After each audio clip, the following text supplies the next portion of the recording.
Hello, everybody. My name is Brian Sherry, and we are recording a special episode of the History of Byzantium podcast this evening regarding the exploits of the general Belisarius and a very fascinating musical album by the band Judicator about Belisarius, his life and times. Um, I am just a fan of the podcast who also happens to be a fan of metal. And actually, like most classicists, I was originally a punk rocker. Um, but I'm joined tonight by John Yelland, who is the lead singer and lyricist and historical researcher, at least one of the historical researchers of the band Judicator. Thank you so much for having me. I'm super stoked about this. Really happy. Yeah, this is a real pleasure for me. I was enjoying the History of Byzantium podcast all through our shared COVID time. And then a friend of mine turned me on to the Judicator album, which dropped this year. And it was a very interesting serendipity. And I'm a big fan of historical events set to music, especially a great metal sound like Judicator has. And so it just happened to be in communication with Robin Pearson, who I'd like to thank very much for allowing us to go ahead and do this for him and for enriching our lives with this fantastic podcast. I was in communication with him and with the band via different electronic modalities, and we set up the idea of doing this interview to talk about Belisarius and to talk about the Judicator album, Let There Be Nothing. So, John, I want to go ahead and have you, if you wouldn't mind, tell us a bit about yourself and how you came to be in the band. So I have always been involved with music. It's something that since I was a kid, I always wanted to participate in, not just be an audience member. So I always was performing at family functions and I learned piano, guitar. And when a friend of mine brought over a DVD one day of Iron Maiden, and it was scary. Whoa, what is this? And it was Iron Maiden's DVD Rock in Rio. And from that moment forward, I knew that I wanted to be a vocalist because it was so dramatic and bombastic and energetic, and the crowd was engaged. And so that sort of marked the beginning of my journey into metal music. And so I started a band with a friend called Shadowseer, and that led to me getting involved with another band called Dysphoria. And we had a degree of success with Dysphoria. But in that meantime, I went down to Tempe, Arizona to see a band that I loved called Blind Guardian. And I had nothing to do the entire day because we showed up the day before. I had nothing to do the whole day. So I figured, well, I'm going to go to the venue and just hang out. I don't know, maybe I'll see a band member and get an autograph or something.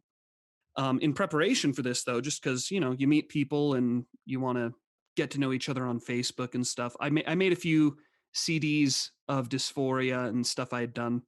Just like, check it out, I'm in a band. Anyways, I show up to the venue really super early.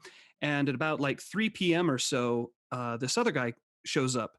And I get to know him just a little bit. His name is Tony. He's friends with the band that was touring with Blind Guardian at the time in 2010. I believe it was their Sacred Songs and Worlds Divine tour. But Seven Kingdoms was touring with them, and Tony was and is friends with Seven Kingdoms. So he was there to hook up with them. And I guess he took pity on little old John because he, when Seven Kingdoms showed up, he was like, "Oh, do you want to come backstage with us?" Oh boy, do I. So we went backstage and saw Blind Guardian sound check, and that was phenomenal. But then one of the venue workers found us out and was like, "Do you have a pass?" "No." "Get out." So had our hopes and dreams dashed against the rocks, but I was happy for that little taste. And as it turns out, so Tony and I, we talked, and I gave him a CD, and we found each other on Facebook later. And he just to my understanding, I could be wrong on this, but to my understanding, he kind of gave up on music because he was a guitarist, and he just kind of had this album's worth of material hanging around, and he was like, I don't know, do you want to sing on this and start a little project? Or we didn't even start a project; it was just doing an album together. And of course, I said yes, and we released the album through a little old community called Masters of Metal Productions, and we weren't expecting anything, and the album actually like got a lot of support, and so we decided to turn it into a project. We did a follow-up album the next year, and then we, with the success of that second album, we were like, we got to start taking ourselves a little more seriously now. So we produced our third album called At the Expense of Humanity, where we moved from like garage band, home studio production into actual like professional quality to the best of our abilities standards. And we produced a very intimate and moving album about the death of my brother to cancer. And that is the album that sort of put us on the map, so to speak, and got us moving forward with a lot more momentum. So since then, it's actually funny. I've actually since then worked with Hansi Kirsch, the singer of Blind Guardian, twice.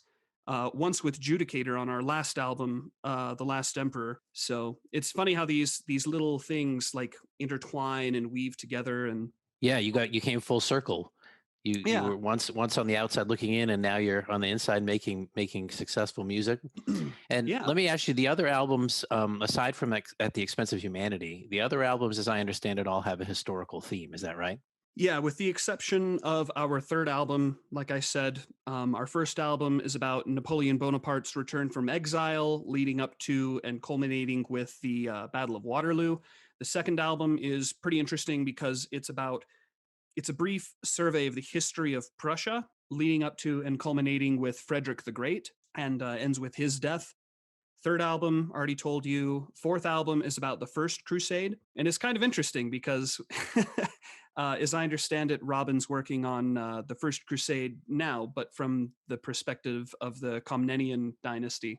I could be wrong on that, but Yes. No, that's right. I'm not caught up. But I think yes, I think, and what I understand, and I consider myself now an expert on Let There Be Nothing, but none of your other albums yet. What I understand though is that there's a great serendipity between those of us who listen to the podcast have learned that Bohemond is a great rascal and gave Alexios no end of trouble, and I think he gets a little shade thrown his way on your album, if I'm not mistaken.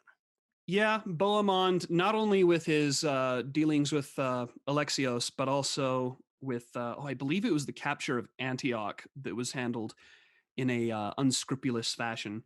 Yeah. But Well, and I think especially that they had all Alexios made sure that all the Crusaders in the First Crusade had sworn allegiance to him, and they promised him that they would render unto him Antioch. The rest they could keep for themselves, but he especially wanted Antioch to be returned to the empire, and they did not keep their word on that one. So, but yeah, that's a fascinating thing. Upon the walls, there on his knees, he's on his way back home. No ransom. You and I chatted a bit ahead of time, and I did a little bit of Googling of you guys, so I wouldn't sound like a complete idiot for this interview. And as I understand it, the Orthodoxy has a role in your life, and probably has some influence in your artistry. yeah. Um, I'm an Orthodox Christian. I converted in late 2017, I believe.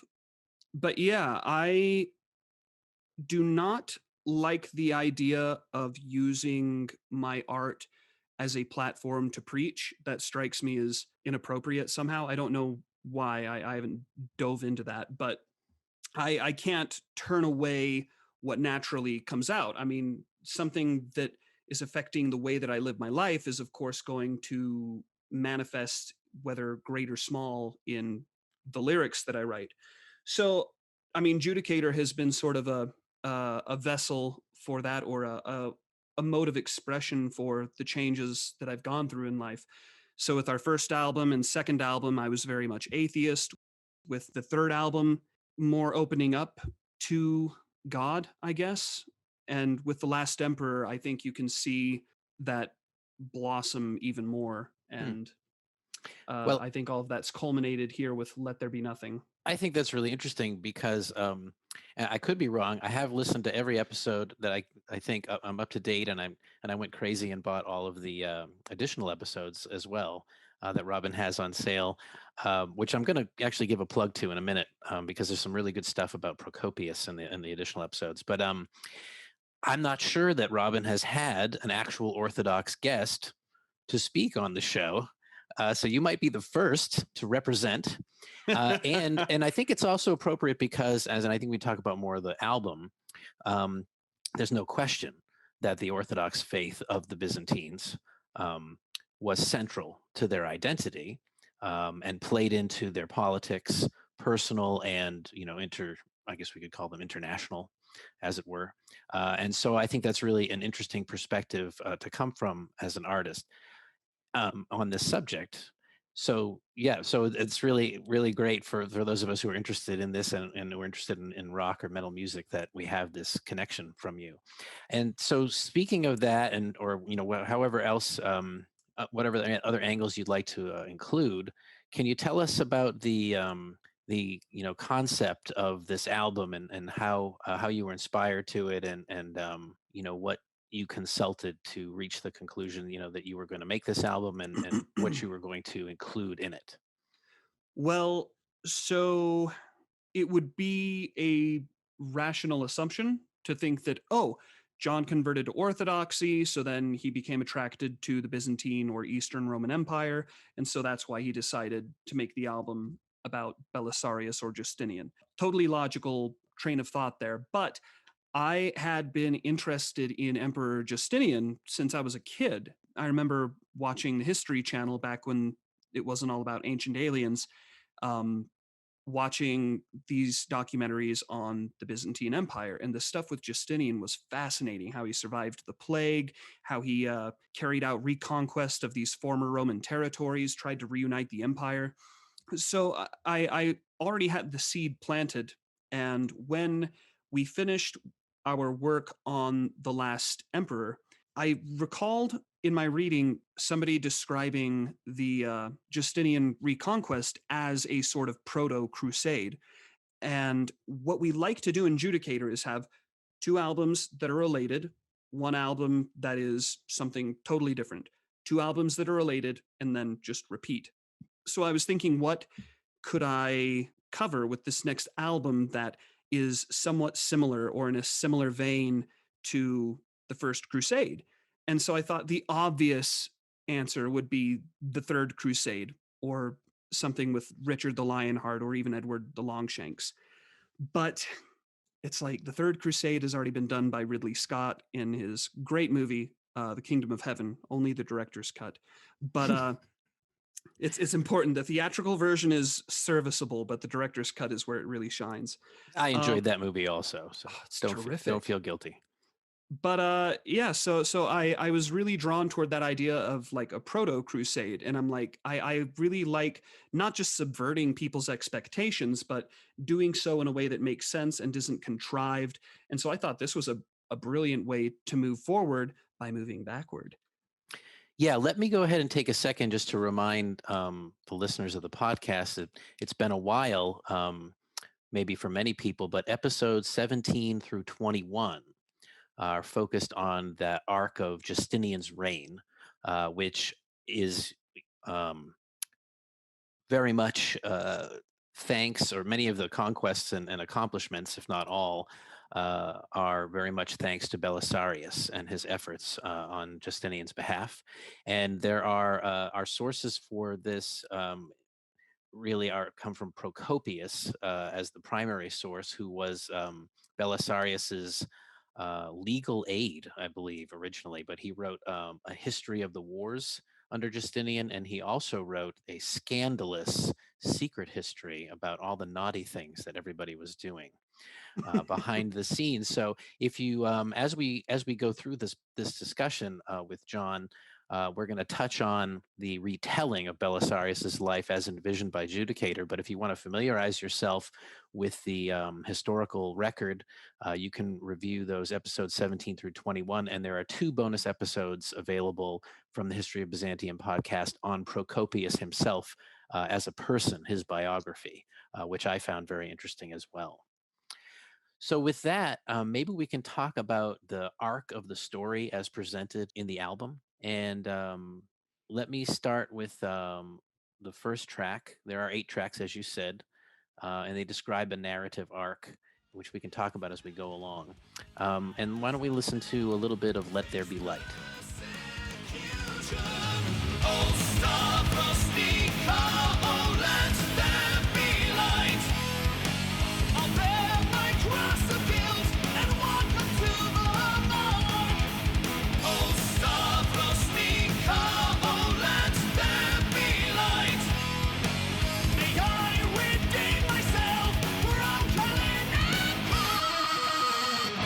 When I first picked up your album, you had me right at the beginning with the discussion of Kalinikum and the names that started to come out in this song of Gelimer.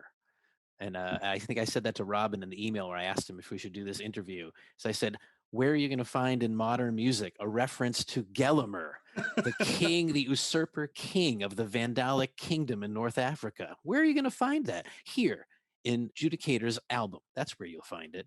So tell us a little bit, though, about the Battle of Kalinikum, because even fans of Belisarius, even those knowledgeable scholars of the era of Belisarius would be more inclined, I think, to mention at first glance his great victory at Dara against the Persians. But instead, Judicator has brought us to Kalinikum. Could you tell us about that? That was a difficulty with the writing process because there are so many things I would love to write about, but there's just not the time. There's just not the disk space. We have 8 tracks. I would love to cover Dara. I would love to cover the Justinian plague. I would love to cover the Nika revolts. I would love to cover Belisarius' last battle against, I think it was Huns. But I had to look for the best choices that would fit the narrative that I was trying to tell. So Dara didn't really make for the best starting place. What I picked up, especially in Ian Hughes' book, is a pattern with Belisarius. And I'm not a historian, I'm a fan of history, so I'm open to correction. But it seems like with the Battle of Kalinikum, it's, oh, the men were antsy and they really just wanted to beat the Persians, and so they pressured me into fighting. Sorry, that's why we lost. The guys pressured me to fight. So it's like, okay, yeah, we'll give them a pass. But then the same thing happens at the Battle of Rome. Oh, the Roman citizens are getting antsy and they want to get out there and pound the enemy. And that's why we lost. We're going to blame it on that. And so Right. Ian Hughes talks about this, how if you make the people the scapegoat, there's no one person to really punish. And there's a lot less to lose blaming the people. Whereas if you blame Belisarius, who obviously was a great, capable commander, I mean, just look at Dara, he can do it. But certainly looking at some of his other battles, you know, he was very aware of his weaknesses. And I think through Kalinikum and the Battle of Rome, he learned to be much more careful and much more cautious with his lives. And through so much of his campaigning in Italy, that's the big thing. I don't have the men. I need more reinforcements. Justinian, please send more men. So Belisarius struck me as somebody who's really trying to overcome some of these flaws that he has as a commander. And I thought Kalinikum was interesting because in a story, you want to show somebody's growth, their trajectory from A to Z. And so in order to avoid having sort of a Mary Sue situation, you want to point out your main protagonist's flaws. Yeah, and I think because it gives them room to grow. Yeah, it starts the narrative arc of the album at a low point, at least in his mind, right? Because Yeah. the song starts slowly and kind of contemplatively, it's a lament in the beginning, in my view, of his, and then what we find out is that this is him ruminating on his defeat, and then he snaps back to focus on the fact that he's in a ship on his way to northern Africa to fight the Vandals, right? Yeah, So it starts him off at a place of humanity, not an invincible hero, but potentially a flawed person. And he says in the you have him say in the song that he's going to carry his cross of shame and march on through the mire, as I recall. So we're then, and what you've done in that first song, in my opinion, which is so great, is you've taken us out of the great man history books where then Belisarius went to northern Africa and he fought this battle and he fought that battle. No, we're actually in his head and we're feeling his feelings. And here's the feelings of a man who's got enormous responsibilities, enormous pressures, and has guilt of his past failures and wants to redeem himself. And so I thought that was a fascinating place to start with him, because he's so famous for Dara. And then, like, I think in a lot of the accounts or whatever you read, people are like, and then there was Kalinikum, kind of. But you shed light on, you put a spotlight on Kalinikum right at the beginning. I thought that was really interesting. Speaking of light, I noticed from the title of the album and throughout most of the songs, there's a lot of imagery regarding light and darkness, and especially the sun. The sun is mentioned quite a bit in these first couple of tracks. Did you want to tell us what you were getting at with that? That kind of touches on something that I've noticed having written lyrics for a number of albums already. Luckily, with Judicator, the arrangement is such that I can write all of the lyrics for all of the album, which is not the way it's always done. So for me, I have anywhere from 8 to 13 tracks with all of this poetry, with all of this writing.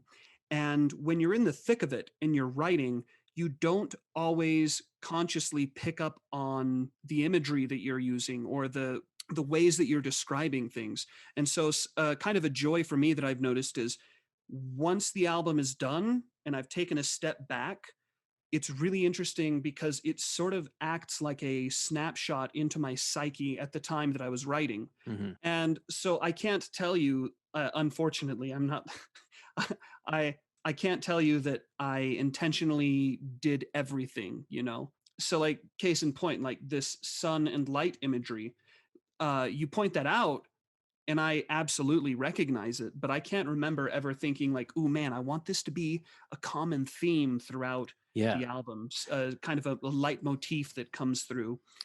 Yeah, well, in my several hundred listenings of the album between August and now, which is December, it really came through to me. I felt that you were conveying, or I interpreted anyway, your lyrics to convey this idea of the sun as the kind of the light of civilization, being brought back to rise again over former Roman Africa. And that's tomorrow's sun, which is, so this is the coming restoration, right? That's how I kind of heard it. Yeah, I think that it works on that level for sure. Later in the album, too, as we get more into the soul of Belisarius and we get more into the morality play of the story, I think that you can definitely associate light with holiness, with enlightenment, with God, and with darkness. It's like turning away from God. And Right. so, like with the Way of a Pilgrim, you have that imagery of step by step, I descend from the heights that once upheld me, living life so virtuous. Step by step, she backs away from me. This is the last time you will so betray me. Right. Descending from the heights, and the heights are where the sun is. The height is where you're above the clouds, where there's the vantage point looking down. It's holy. It's the position of God, so to speak. You're on top of Olympus. Right. And when you are in the pits, it's something that you revel in, even though you know it's bad. And so when Belisarius is punishing Antonina and putting her in the dark in the prison, that's one fascinating thing I found or realized in writing this is when you're sinning or doing something bad, there's that goblin in the back of your head that says, "Oh hell yeah, let's do it. Let's do let's do it, man." And I don't know, it's like there's a goblin inside all of us. Yeah, and I think you give us some insight into the what's inside Belisarius, and that's one of the fascinating questions about him is, and one of the reasons I really enjoy your album is the question that we are confronted with by the historical record is, what is he thinking? Because Mm, overall, and we can get to this, we get the impression from the historical sources that he wasn't well treated by Justinian, who seemed jealous of him, but nonetheless he maintained his loyalty throughout in circumstances which, and Procopius goes so far as even to throw him under the bus and basically call him a wuss.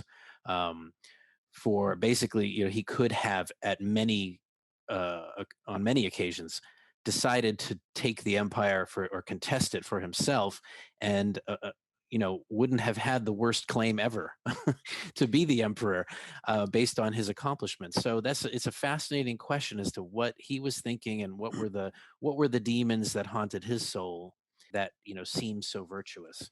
Um, yeah, and I so think I think with Belisarius, one of the big things, because like I said earlier, I was really fascinated with Justinian, and I still am. But the tipping point between like who am I going to write about, like Justinian, I wanted to write the album about Justinian originally, but as you can't read about Justinian without reading about Belisarius, and so I just found that Belisarius was so much more relatable. And it's like I've written about Napoleon, and it's not very easy to relate with someone like Napoleon, the Last Emperor, the album on the First Crusade. There's a lot there, but it's a dicey kind of situation in its own right. But with Belisarius, I feel like there's a good person there, right. not a perfect person, but somebody who is doing his best. So I find Let There Be Nothing to be a really special album because it is, I think, our most relatable album historically, which is ironic considering it's the most esoteric or, less known about topic we've covered in history. Well, that's an interesting question. I mean, maybe one of the reasons he's not so famous is because he is actually a bit more like a normal person. He wins battles, but he loses battles. Yeah. He comes close to the ultimate power in the land of his people, the Byzantines, but he never seizes it for himself, right? And he actually dies quietly in old age, which is not very common either, Yeah. and not the most I don't know, poetic or lyrical way to go, that as famous people, often do. So he is his relatability in a way may speak to why he's actually less well known. I was going to move on to the second track, and we're moving really from Let There Be Light, where we hear from Belisarius of his thoughts of his defeats and then what he plans to do or hopes to achieve in northern Africa against the Vandals, into Tomorrow's Sun, where I think we meet them in battle. So let's listen to Tomorrow's Sun a little bit. Outside Carthage, my good friend John, he snatched the Vandals and killed the kings Bravo and Gelimer.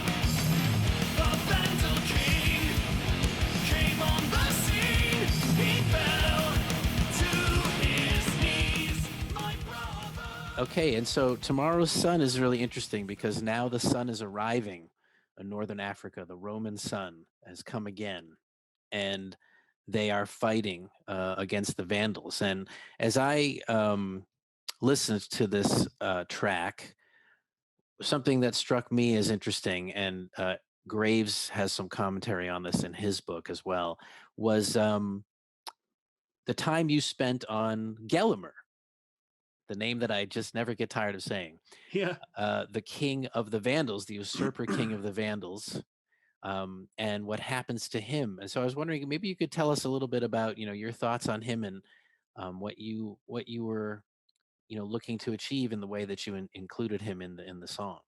My memory is only so good here, but what I can absolutely remember is he overthrew the previous Vandal king. I think it was because the previous king was being too sympathetic to the Orthodox, and there was this worry that Yeah. he was going to essentially act as like a puppet to Justinian, or maybe even just give the kingdom back. I don't know, but Yeah, that's about right. And that, as a cynical modern person, I suspect maybe he also just wanted to be the king and be rich and get all the money. But anyway, yeah. yeah, Also, there was that conflict regarding orthodoxy, and I guess the Vandals were Arian Arians. Christians. Hmm. Yeah, so Not exactly, barbaric pagans per se, but yeah, heretical at least.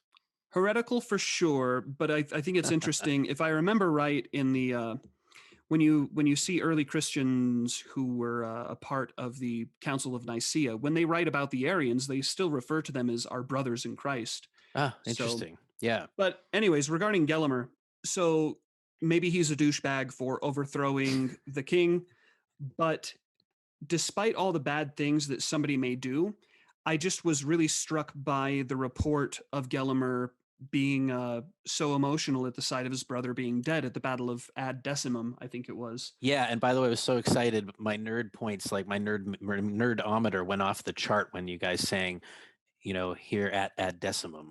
I was like, Yeah. oh wow, they mentioned the Battle of Ad Decimum. This is the best album ever.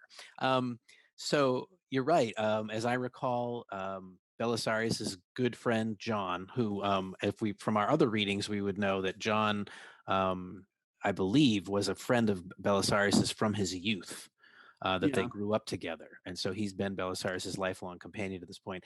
John has ranged ahead with the Byzantine cavalry and savaged the Goths with this extremely well trained and heavily armed Byzantine cavalry elite. And he has killed the brother of the Gelimer, who apparently was trying to launch a Hannibal-like maneuver of very high complexity to get three armies to converge on the Romans at one time, and it didn't work Oh at yeah. all. So they were defeated in detail or piecemeal by the Romans. But that very first clash, what is his name? Amatus, I believe, is killed by John. And then Gelimer comes across his destroyed forces and finds his brother's body. So broken, torn, and glassy eyed. I just think it was interesting because, it's said that the best villains are dangerous and seductive because you can see things from their perspective. And I don't know, I think a good villain is somebody who's human. And I'm not saying necessarily that Gelimer was a villain. I think it may be more complicated than what my pea brain can grasp. Well, it's interesting because I think it taps into um, a deep and ancestral storytelling technique, which goes going back to the Iliad. We have, as my freshman high school teacher would be thrilled to know that I remember, pathos being Yeah. so important to that tale, where we have the sympathy for the Trojans and their humanity, all the while the protagonists of the story really being the Achaeans. And so when we see the humanity of the supposed foe, that reminds us really of all our humanity. And it's an interesting point. I'm really thrilled that you spent time on that, um, on Gelimer and his grief for his brother and humanizing them. And by the way, in Graves's book, there's a great line where the scribe contrasts this with the Byzantine experience, where and it's interesting because I guess Procopius comments on this in a way that calls it out as unusual, that a manly king of warriors would stop and grieve over his brother's body like this and literally stop his army in the middle of maneuvers in a war zone to bury his brother and grieve for him. Graves's character comments that in Byzantine society, uh, one can't afford to have that kind of emotion and compassion for one's siblings who are probably going to try to, t- kill you and take your place at any given moment. So They this call was it like a Byzantine politics for a yeah. So reason. this is like a real curiosity, and this is like to me reminds me of that Homeric approach where these barbarians evidence more humanity, maybe than the Byzantines are used to seeing. So I thought that Yeah. was really interesting. I think that's great, but also one thing that I was trying to work in with this album is just again that idea that there is a goblin in the back of everybody's head. There's that line. I think it's a quote by Alexander Solzhenitsyn that the line between good and evil is drawn down every human heart. just that idea that every day for you is a battle between good and evil, and whatever circumstances come up, you could go one way or the other. Yeah, and you know what? Thinking about this track and that theme a little more, you have Belisarius in the previous track talking about our mission, is holy. The Vandals are engaged in piracy and persecuting the Orthodox, right? But then the refrain, or one of the refrains in Tomorrow's Sun, is kill, maim, burn. And it's the Romans whose mission is ostensibly holy, killing, maiming, and burning, right? In that instance, if not, as we know, Belisarius took pains to be um, kind and gentle with the prior Roman citizens, the Orthodox population of the North Africa, but they were there to kill an enemy army, so they were experiencing some of the darkness of humanity at that time too. So moving on, the next track is Strange to the World. And this is a very complex song we'll spend a little time on. But let's take a little listen to a passage from Strange to the World. A messenger approaches and says that John is gone. A stray arrow brought him down. Belisarius, he chokes on his own tears. Who is responsible? Who let this happen? The messenger reports it was one of his own, killed by friendly fire. His dying words were, "Punish not the man who killed me by mistake." So in Strange to the World, a lot happens. And the first thing that we hear is that Belisarius has suffered a great loss. Maybe you could tell us about that. Yeah, again, I think it was an Ian Hughes book, but reading about John the Armenian chasing down the some of the remaining Vandals, among whom I think was Gelimer. I could be wrong on that, but just the report that John the Armenian was killed by friendly fire, a stray arrow killed him and brought him down, and they brought him back to Belisarius and said, "Yo, your boy John the Armenian got hit by a stray arrow." And he said, in his last words, he said, "Don't punish those who killed me by mistake." And that makes me question if that was them covering their butts or if he really did say those as his last words. But it's my job as the person forming the story to kind of determine what's true and what's not.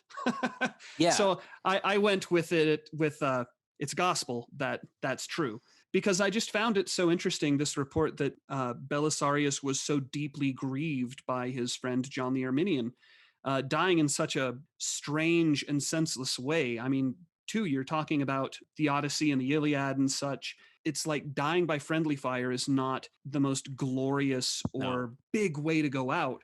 And Yeah. so, Tragic and ignominious, right? yeah, it's I not that think, it's or shameful, but ignominious. Maybe I said yeah. that wrong. I think I'm going to go on a limb and say I believe it. I believe it. I was a soldier myself at one time, and a lot of stupid accidents happen. Most of them not fatal, thankfully. But in combat, friendly fire incidents do happen. And as I recall, I think this may have even been some kind of hunting accident, and an arrow. Some guy loosed an arrow in a reckless or careless way and ended up killing John the Armenian. And yeah, so I think it's certainly plausible. And then, but I think what's really interesting again is that you have transported us into the mind of Belisarius, and he's not just a general, he's not just a commander and a conqueror. He is a man who has close friends and deep affections, and he's lost someone, and he's choking on his tears. And I believe you mentioned that he commits to raise a shrine to John. Yeah, I found that so interesting, just so beautiful. I mean, that act spoke to me. It resonated with me and showed me like the real humanity of this person.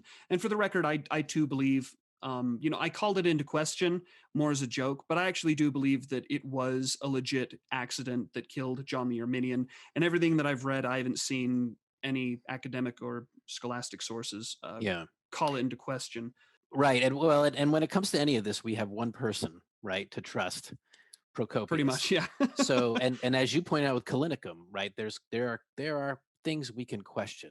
Yes. The staging of how Belisarius was supposedly, forced into attacking at Kalinikum is highly questionable. I think, given that it was supposed to be Easter and his men had been fasting the prior day, Mhm. and like really, I don't recall in Christianity where it's important to go kill a lot of people on Easter. And if I was starving, I'm not sure that I would be inclined to go to my commanding general and demand that we be allowed to attack people. Maybe I'd wait a few days till I had a full belly and I was well clear of a high holiday. So anyway, that's just to say that Procopius might not always be 100% accurate, but this seems to ring true. And I think more importantly, it gives us the feeling of Belisarius's humanity and caring so much for this, the tragic loss of his dear friend. And I think, Procopius' job, like we covered his role, was basically to document and kind of cover Belisarius' butt. Right. Yeah, um, he gets his revenge later in the secret histories, but in the history of the wars, yeah, he seems to be on Belisarius' side.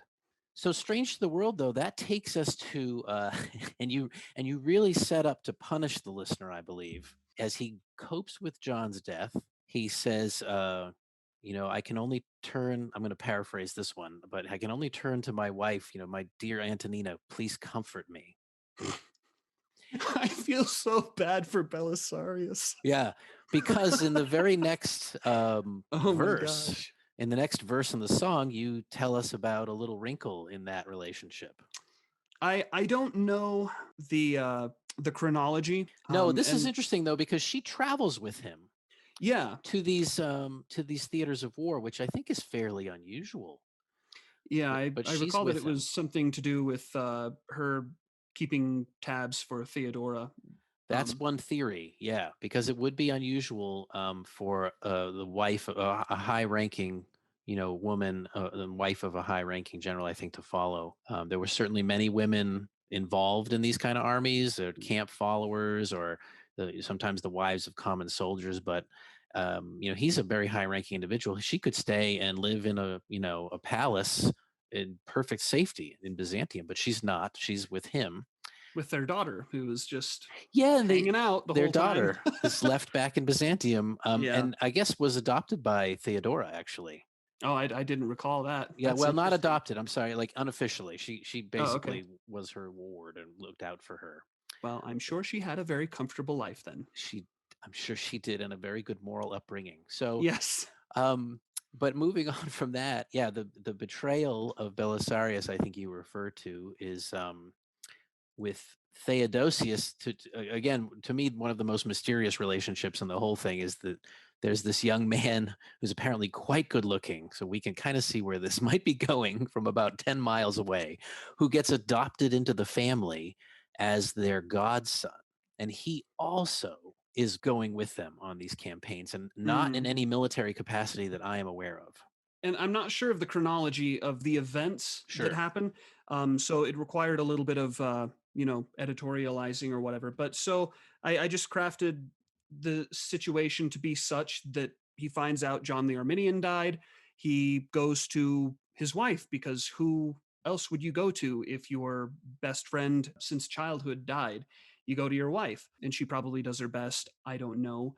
But then some disgruntled slave brings chambermaids to kneel before Belisarius and tell him that they saw Antonina doing the dirty deed with Theodosius. With And Theodosius. so the rest of the song sort of focuses on Belisarius grappling with that. And the interesting thing that I found is, based on everything I read, taking Antonina's relationship with Theodora out of the equation, because that's its own thing, but nobody would have batted an eye if Belisarius killed Antonina or Theodosius or imprisoned them or did some heinous things to them. Everybody would have Yeah. supported that. And I Or found it maybe just interesting. divorced her, that, Yeah. yeah, something slightly less heinous, but totally understandable. True. My mind Yeah. went to the worst It's immediately. okay. But I'm not an expert on the church's view of divorce at that point in time, but I yeah. do think adultery could be cause. I don't know. Oh, that Maybe, would be a big no-no. yeah, maybe a Greek theologian can chime in and let us know. But maybe his only option was to kill. But yes, he was confronted with a choice of how to deal with their alleged indiscretion.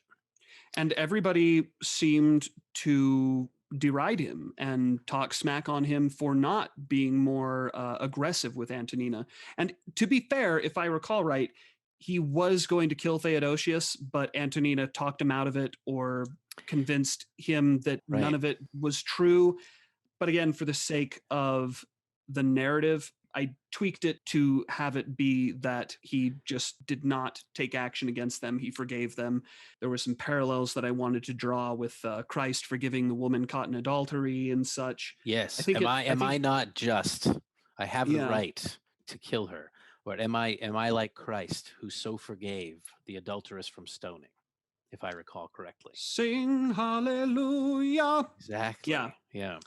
So what's really I love the song, John, and because it's packed full of, I think, very powerful lyrics. And at one point Belisarius says, okay, he's trying to sympathize with her, like she's lonely, we're Mm, apart often, although they're both in Africa. And then he says, yet I somehow have remained loyal to her. Um, and then he says, that rumors begin to gather traction that I'm a pawn of my wife. It's not surprising. Virtue seems strange to the world. yes. And I actually I literally have goosebumps now from you reading that. Thank you. All right. Yeah, and it's so strange because the more things change, the more they stay the same. And I think in a lot of ways we're in the same place now. And Yeah, I think that's the way it always has been and he's will be. he has been a loyal husband, and he loves her. And by the way, I don't think we told the audience, but you established early on in the first song his deep feelings for Antonina, and this is something that everybody remarks on with him. He was obsessed with her.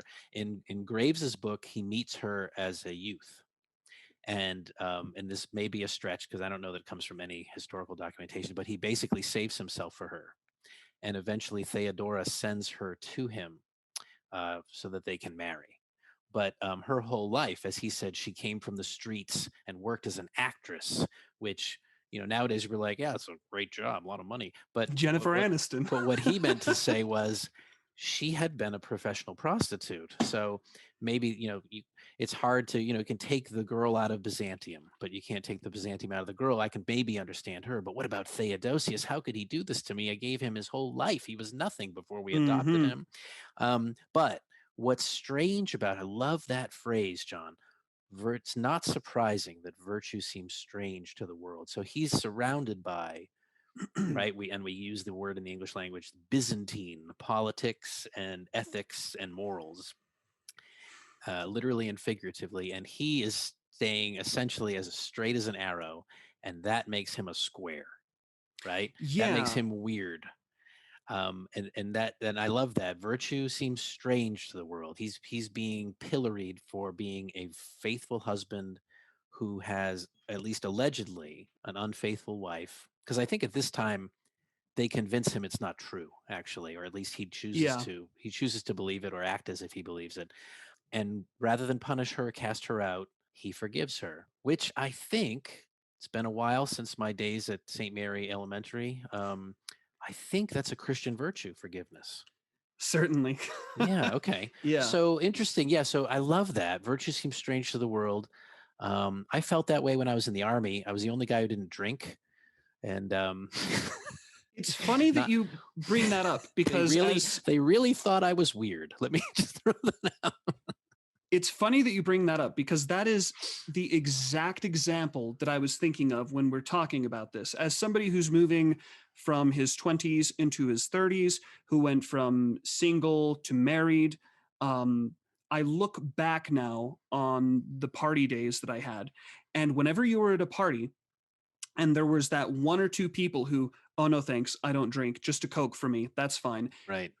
Everybody always like kind of turned slow and was like, dude, seriously, why don't you just leave? And I'm like, Yeah. what is that reaction? Right. It's this reaction that's like, if you're not doing what we're doing, then just get out. And Yeah. it's like, are you projecting something? Do you feel like you're being judged? And so I think there's Yeah. something in that Yeah. that manifests on a greater level with something like what we're talking about with Belisarius. I think, and that's interesting for him too. He's not just some nerd at a party like I was, right? Yeah. He's the general of this army, um, who, if we let's ignore Kalinikum, is a great victor of many of some big victories, and I think the soldiers come to see him as their own, right? He represents them. He's like almost like their totem, right? Their good luck charm. Um, and his slights to his honor they take personally, and his failure to redress that slight in the way that manly men would do was probably seen as disappointing, and more so than just some average dude, but because their own pride and egos were tied up in his prestige. That's just a thought. I think that's probably very close to the mark there.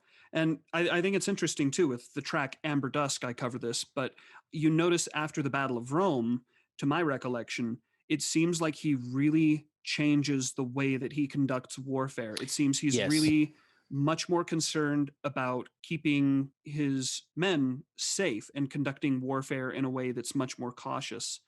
And you see that as he's trying to drive out Khusro Yes, when he returns to he Syria. bluffs his way to victory I love that. yeah, repeatedly. Mhm. Very, very smart. Yeah, and I think we could go to the Sun Tzu. I'll paraphrase because that's pretty far afield from Byzantine history, but I think Sun Tzu says like a victory without a casualty, right, is the ultimate mastery. That's Yeah. an extreme paraphrasing. Someone will kill me for that one, but it's close.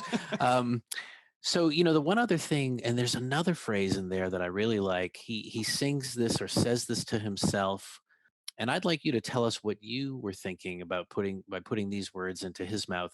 Our fleeting lives are meaningful. Nothing you do doesn't matter. Yeah, I go back to that quote where the gist is that the line between good and evil is drawn down the heart of every person. And I do think that every day you're making choices that draw you closer to heaven or to hell. And I think you have sort of the micro level, which is the day by day, and the macro level, which is your entire life. And so I think if we keep that in mind, it's easy to be disheartened when we fall. And boy, today was a really bad day. I did these bad things. I know myself, but if you take a look at the grander scale, you can see the progress in your life. And the interesting thing, and this might be a little Carl Jungian, but if you take a look sort of even at the level of a nation, I think you can see similar movements. I'm very fascinated with the German people's response to to the atrocities committed by the Nazis.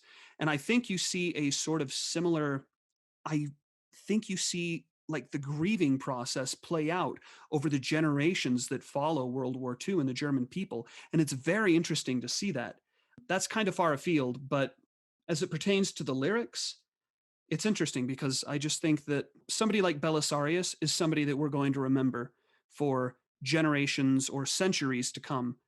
And I'm going to be forgotten within, by the time. Not after this podcast. You're gonna be. No. We're Well, gonna I mean, immortalize you. Scientists let's- will find this thousands of years from now.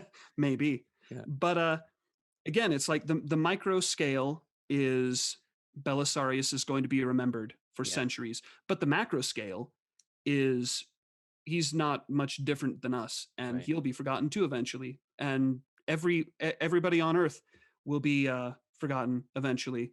And so, in one sense, Belisarius, Julius Caesar, General Patton, all of these great grand figures are on a different level than us, but in another sense, at the end of the chess game, all of the pieces go back into the same box. Hmm.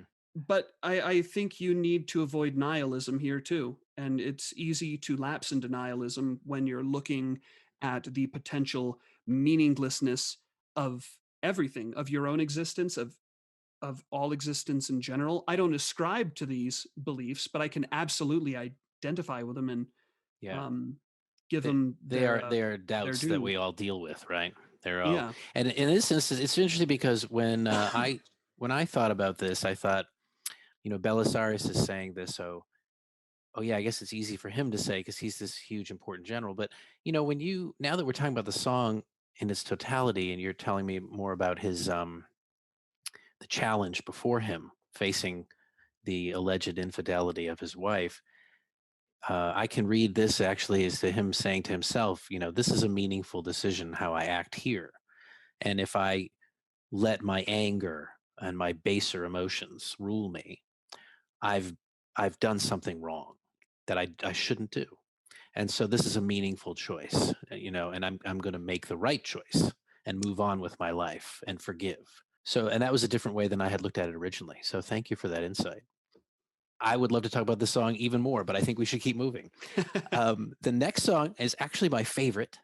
I love it. It energizes me, and it just tickles the history nerd in me enormously. It's Autumn of Souls. Why don't we listen to a little bit of that?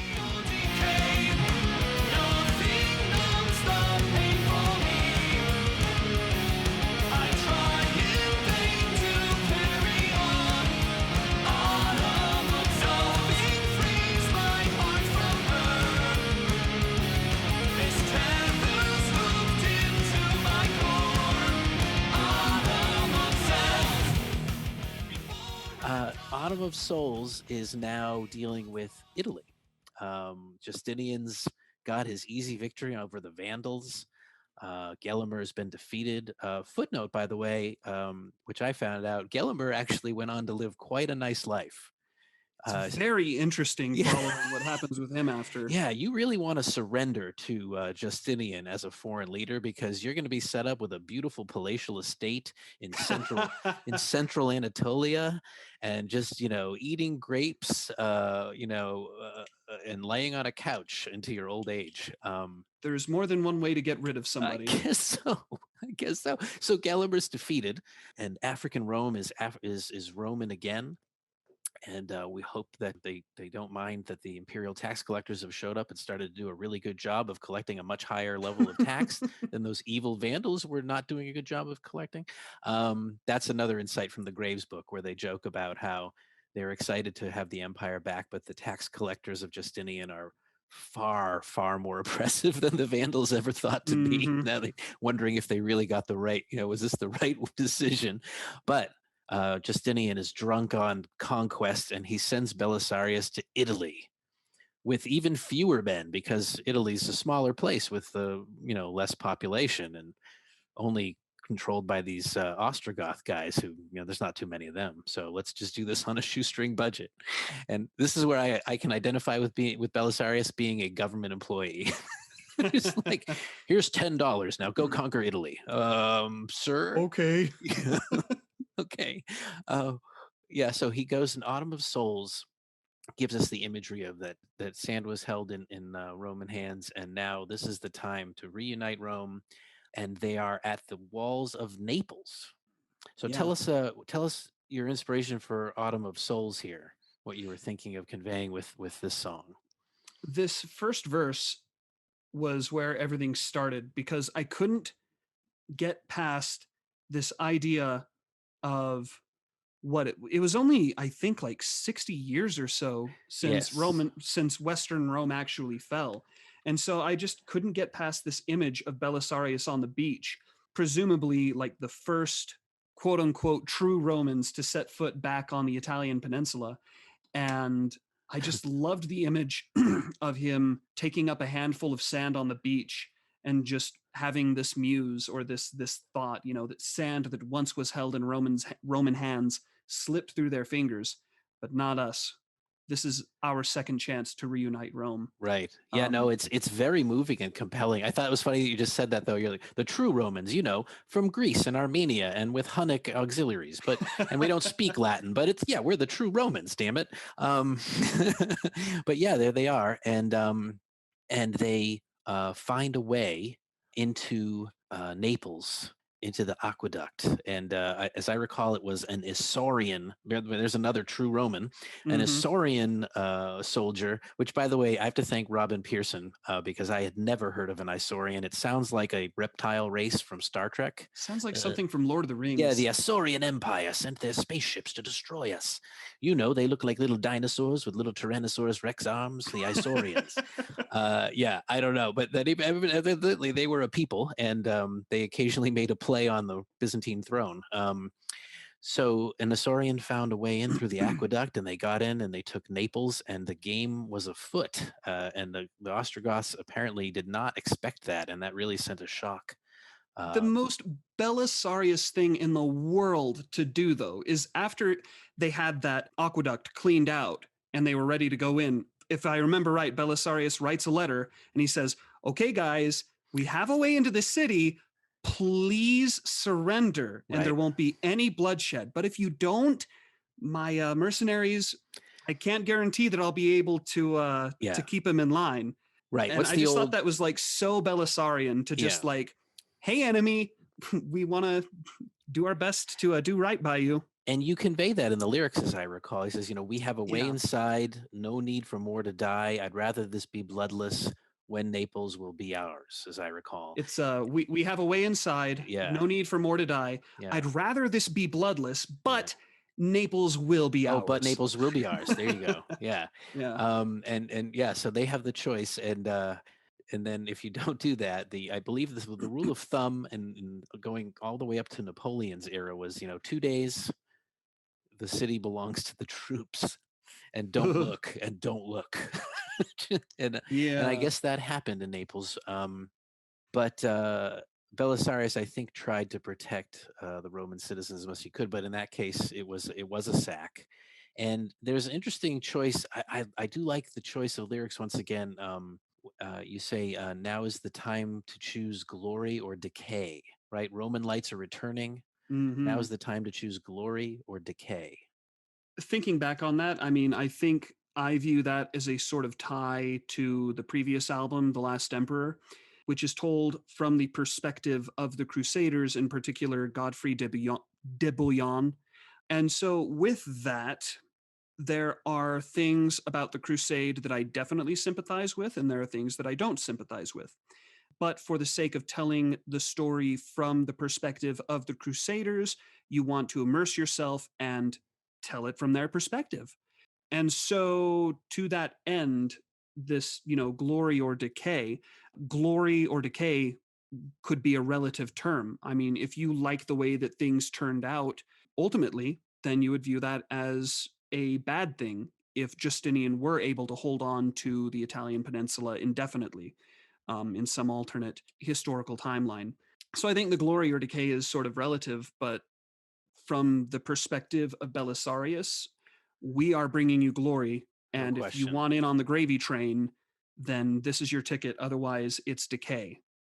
So Right. I think that's what I was pretty much trying to convey with that. Well, and it's interesting because we can look back at Justinian's accomplishments and the conquests of Belisarius and say, "Oh, they were hollow and they didn't last." But at the time, you don't know that, Yeah.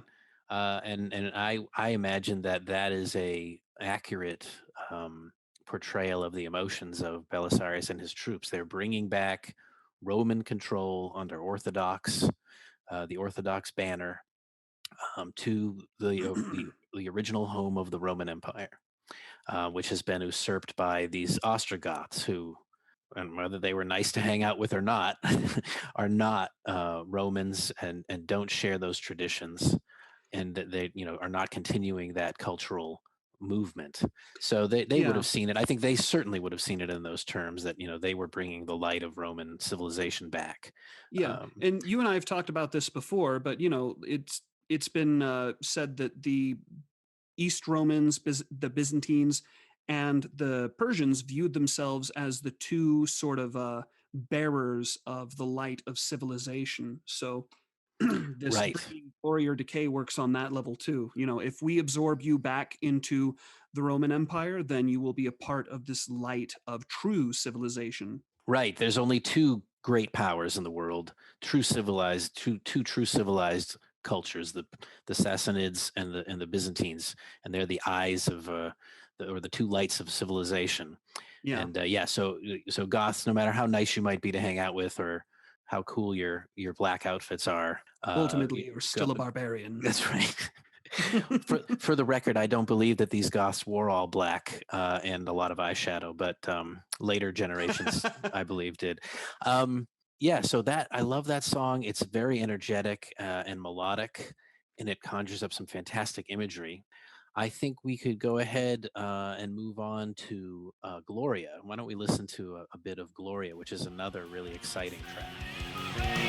Gloria, galloping homeward, Gloria, ah, Gloria, valiant general, he's charging desperate shatter, Gloria, galloping homeward, Gloria, ah, Gloria, valiant general, he's charging desperate shatter, light of light. Hearing Gloria now, we've got you mentioned 60 years, and that's mentioned in this first line. 60 years have come and gone since Rome did fall, since Rome was ruled by Romans. But now they're coming back as liberators.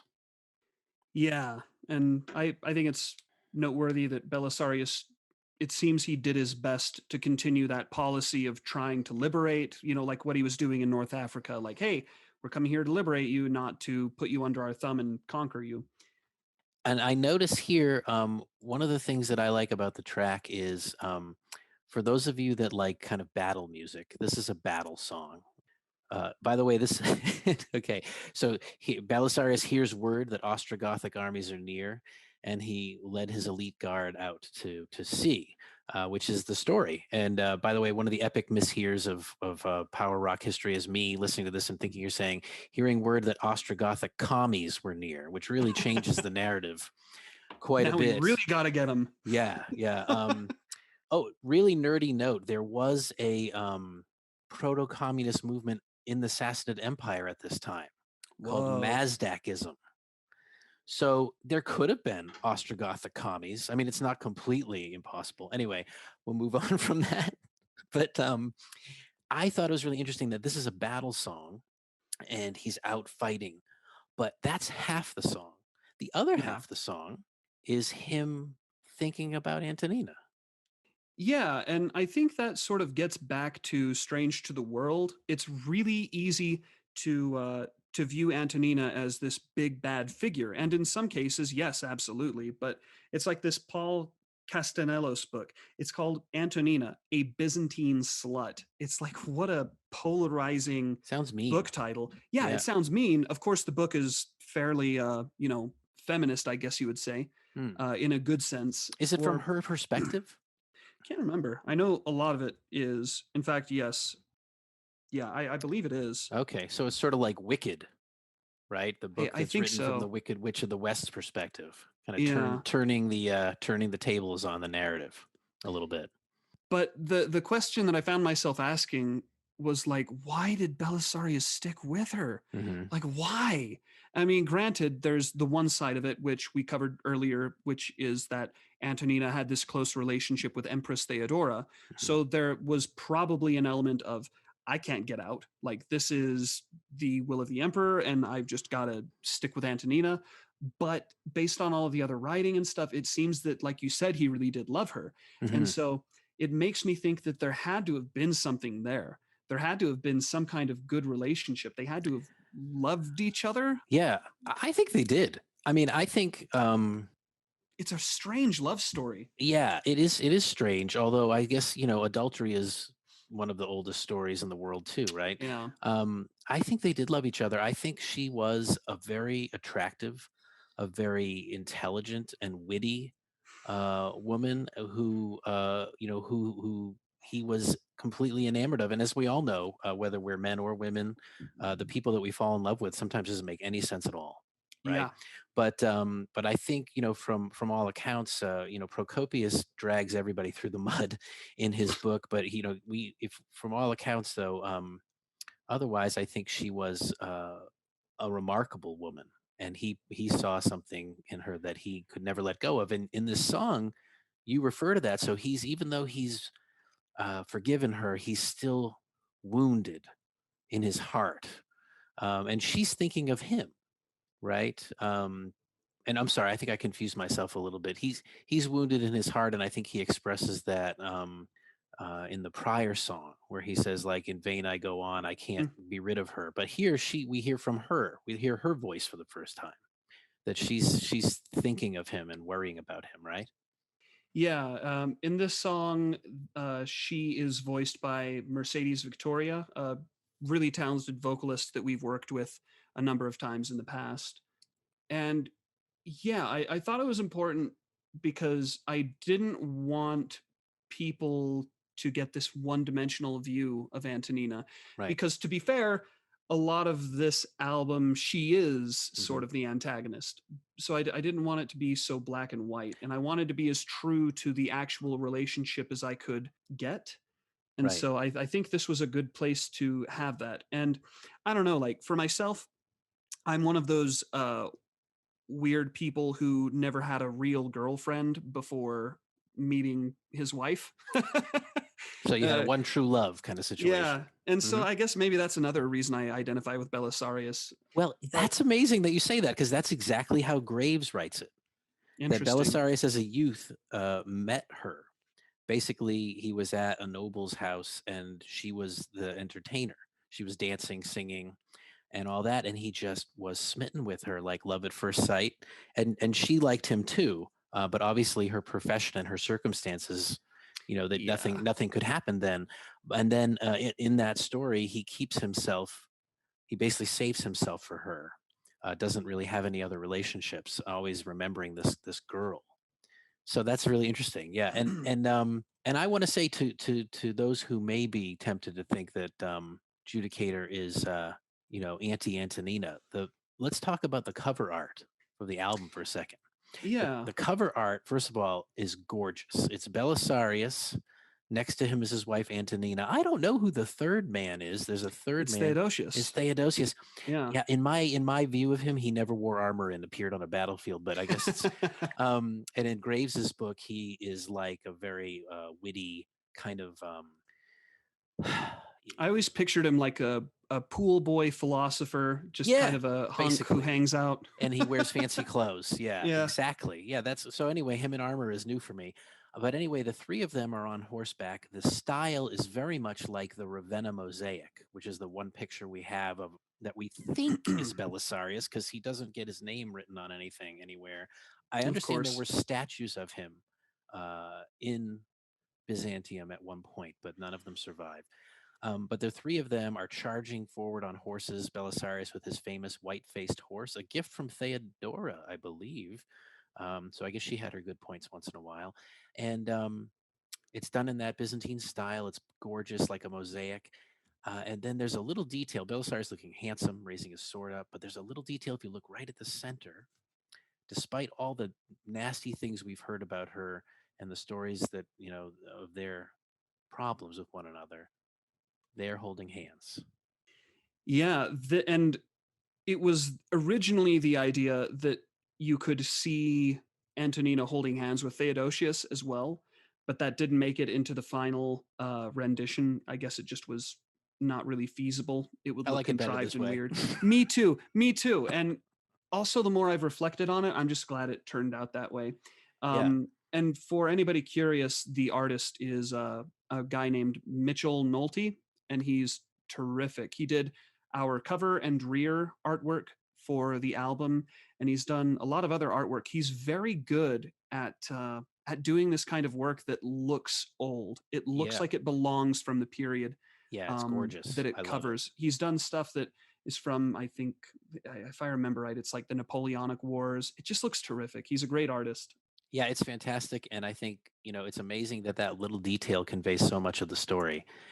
Whatever we think of their relationship and the problems they had, or what she did to betray his trust, there they are. They're holding hands. They're in love, and you know, deal with it. I guess that's part of the story as much as anything else, is that they are in love with each other, and he stays with her for the rest of his life. In fact, so yeah, I like that song a lot. It's very energetic, and Belisarius miraculously escapes getting viciously murdered by an Ostrogothic ambush where they try to shoot at his white-faced horse, and the guards at first don't recognize him, and then finally let him in, and Antonina runs to embrace him again. Yeah, they come, so they go out because they hear, we've gotten word that there might be these Visigothic or Gothic, Ostrogothic. There Mhm. might be these Gothic incursion force or something coming. So Belisarius took his elite guard out to sea. They get to this bridge or something, if I remember right, and they get ambushed. And the forces that they had that were there, I think, turned them in. So they knew that Belisarius' horse was the white-faced horse. So they said, "Fire on the white-faced horse." And so Belisarius and his men have to like brutally like just carve their way out and make it back to their lines to Rome. And Belisarius and his boys are so hammered and so like covered in gore and muck that the men on the walls don't even recognize them. So they're like, dude, no, we're not letting you in. No Right. way. And so in the meantime, the Goths are coming and they're starting to march in and tie the noose around Belisarius' neck, so to speak. Mhm. And Belisarius is like, all right, if this is how we're going out, then let's give them hell and fire. So they turn around and they hammer them with a really unexpected level of furiosity. And so the guys on the wall are like, whoa, Yeah, these guys, if they're not Roman like they say they are, then they're at least allies. So we better they let them in. must be. Yeah, and I think that's an interesting story because we hear again and again on the podcast and the histories that the elite cavalry of the Byzantines was their Mm, decisive arm. And as a shout out to my Sassanid buddies, they developed that as a result of their competition, I think, with those elite Persian folks. The Parthians first deployed them against the Romans, and had the heavy cataphracts, which then were copied hmm by the Byzantines, who also could be archers. So they kind of put them as into a multifaceted position, and were very well trained. Graves's book goes a lot into this training that Belisarius does with his men to make them elite fighters. So they're well equipped and extremely well trained. And the Goths, I guess, you know, we presume they're professional, but maybe more tribal warriors, and certainly not heavily armed or as well trained as these guys. They were able to smash them despite the fact they were ambushed, at least enough to throw them back and allow themselves to get back into Rome, where this could have been the end of Belisarius' story Oh, yeah. very easily. And without his leadership, that probably would have been the end of the expedition into Italy. Very well could have been. Yeah. Yeah, so I like that song quite a bit. It's my 12-year-old son's favorite song off the album, by the way. So then we have kind of maybe what you'd say the high point of his military expedition there. The next track is actually Amber Dusk, and that's where we see Belisarius's military success come to some difficulty. Failure follows every step. Ah, and here's the last leap that I took. Here's the last leap that I took. And no punishment, just like Kalinikum. So in Amber Dusk, John, as I heard it, we return to some of the sounds and the emotions of the first part of Let There Be Light. Yeah, that's a very astute observation. It has sort of a similar beginning to Let There Be Light. That's no mistake. I would give a good amount of credit to Tony for that. He's a very smart songwriter. And that's because Belisarius's emotions have hit a low point again. Is that right? Hmm Yeah, so it's connected thematically with the lyrics, but also musically with the sort of, I don't know if you'd call it a leitmotif or just the style of what is being played here in the intro section. And in this one, we're talking about the siege of Rome. So after seizing Rome from the Goths, so as I understand it, they actually abandon it, and he takes it. Then they're besieged, and we had in Gloria, we had that abortive recon mission. Now we Mm-hmm. have they've been under siege for quite some time, and Belisarius is deciding that he is ready to launch a full-scale attack. Yeah, and so I tied this to Kalinikum, as we discussed earlier. If I were to believe the official narrative for either of these, I would lean toward believing the narrative for the Battle of Rome, but I still find it suspect because, again, it's another one of those, sorry, the guys pressured me to fight. That's why I lost. It's not that I'm saying that Belisarius is a guy who makes excuses and pins it on the men. We've already discussed that, like why it might be more beneficial to say, yes, it was the men officially and not Belisarius, but trying to make Belisarius a more identifiable or relatable person and to create more dramatic tension in the story. We're going with, yes, he did pin it on the men for those purposes, and he feels very guilty about it. He does it, but he hates it, and he knows it's a shameful piece of trash thing to do. But Yeah, it's one of those things where maybe it's not the goblin in the back of your head. Maybe it's more, I don't know. There, again, going back to Kingdom of Heaven, there's this quote, something to the effect of, you can't say that I didn't act virtuously just because it wasn't convenient at the time. This is one of those things where it's like, on all accounts, it makes sense to pin it on the men, but you know it's lying and you know it's not the right thing to do.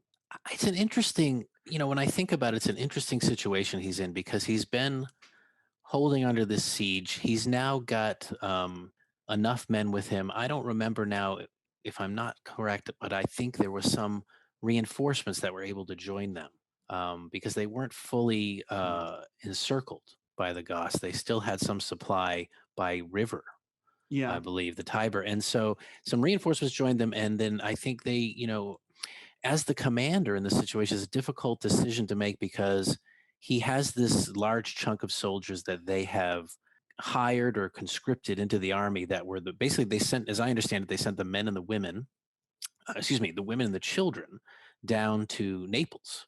And they were able to evacuate them, and the men of Rome they pressed into service into the army, and they paid them, which is it was a innovative an innovative solution to the problem of what to do with this population who have no jobs because they're under siege. Right? There's no normal economy to speak of. So what are these men going to do?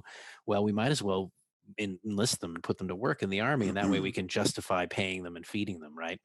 But they are nonetheless new recruits. They're not seasoned warriors, and Belisarius has to balance whether he can keep withstanding a siege. Are these people going to lose heart, lose patience? Will somebody, and as I understand it, Belisarius was changing the locks every night, trying to prevent what would frequently happen is somebody would bribe a guard, right? If you're the same guard every night, they'd call up, hey, John, how about a bag of gold? Let us in. And eventually you'd be like, well, I could eat more of this, barley mixed with dirt, Mm-hmm. or I could have a bag of gold and a beautiful Gothic wife.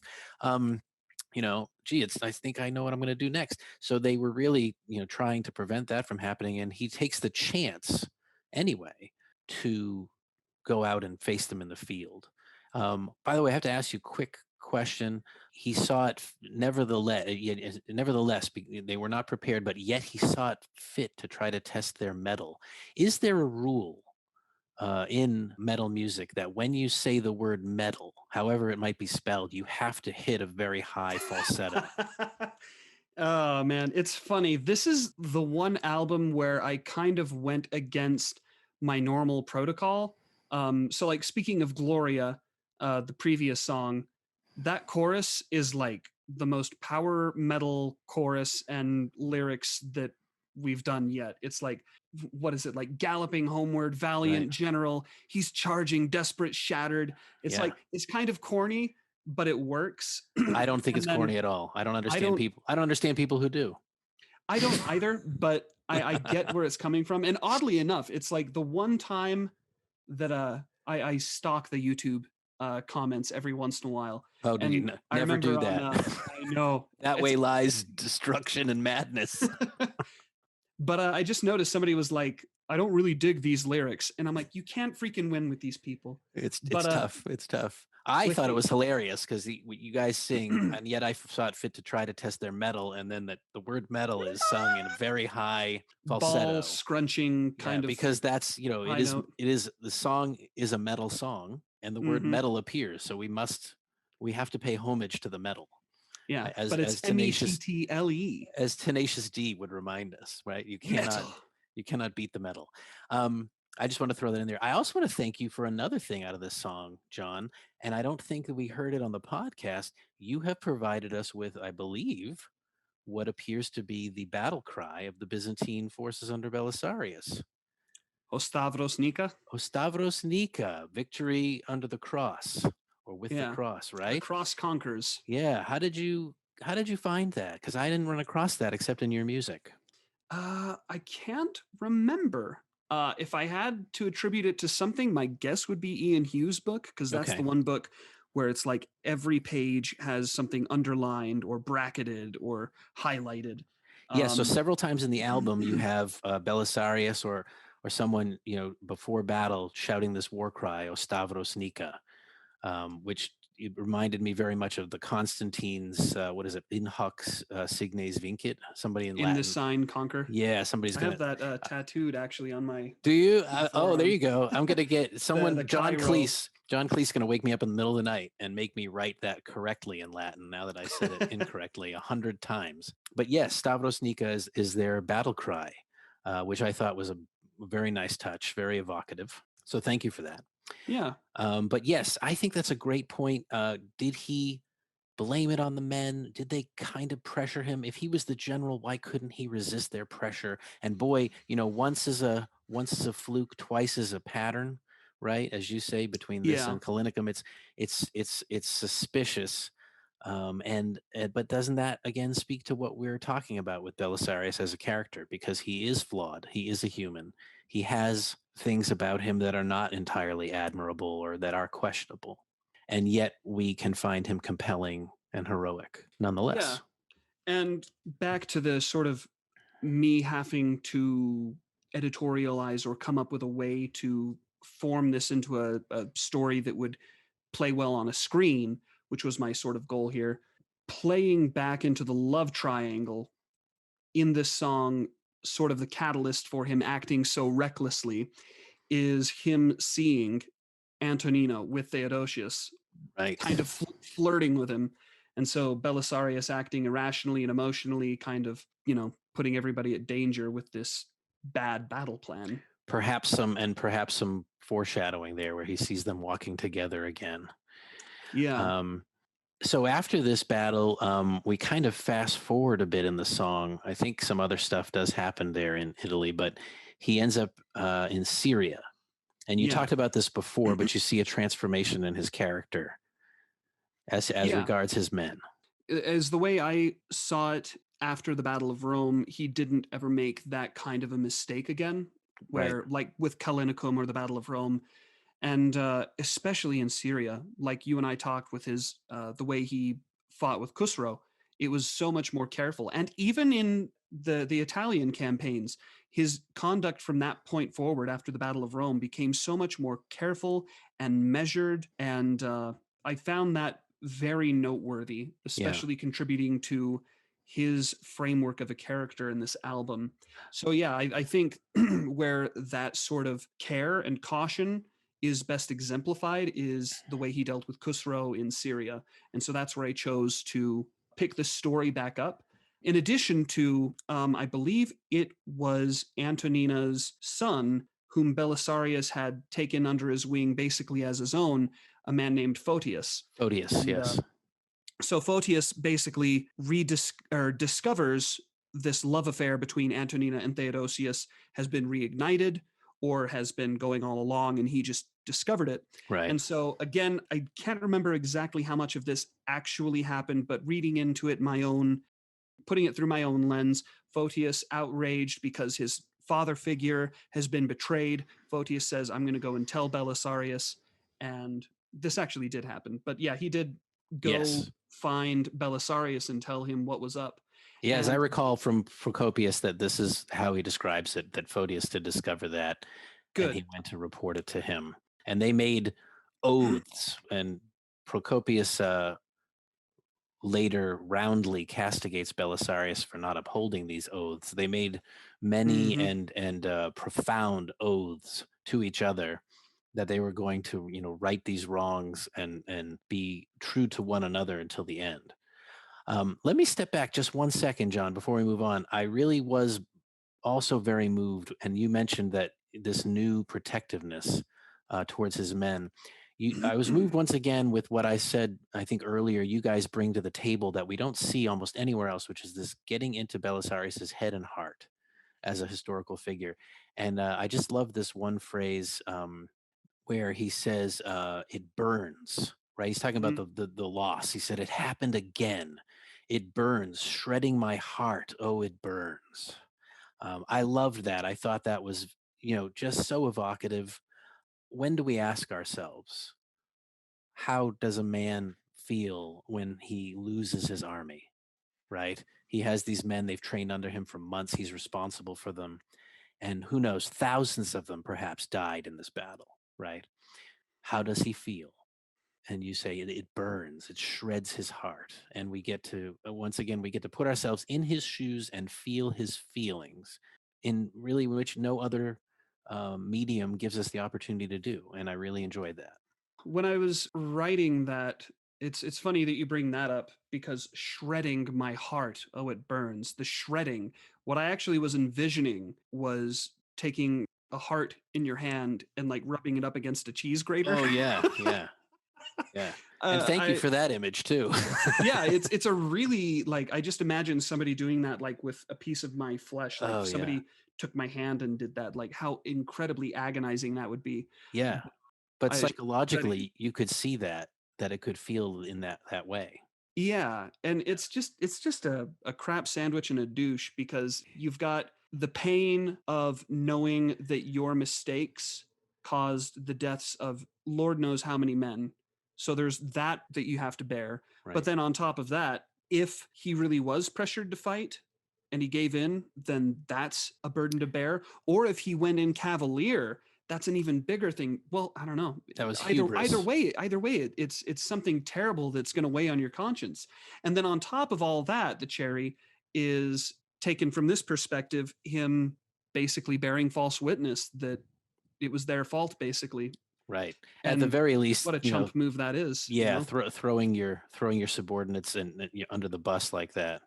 Yeah, and I think Robin comments in the episodes on Belisarius that at the very least you could say he had trouble controlling his subordinates. He later has a lot of trouble with John the Cappadocian and Narses, right? Who undermine him in the completing the conquest of Italy, because through some extremely legalistic interpretation of one sentence in Justinian's order, which would do any modern lawyer, of whom I am one, so no offense, fellow lawyers, but any modern lawyer proud, like, I found the 5 words that mean I don't have to listen to Belisarius.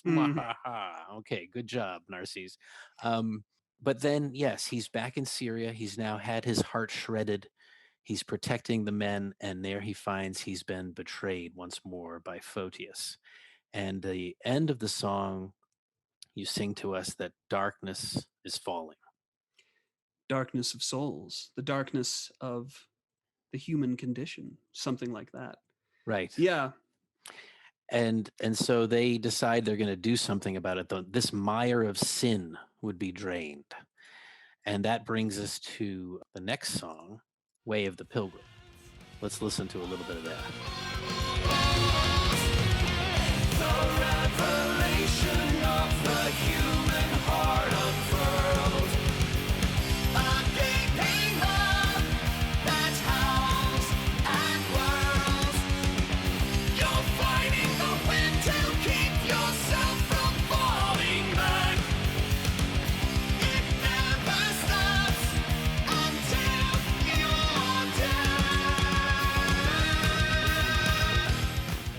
So, in Way of the Pilgrim, we now hear the other side of Belisarius coming out. As you said, the goblin in the back of your head, or the devil on your shoulder, the evil Belisarius.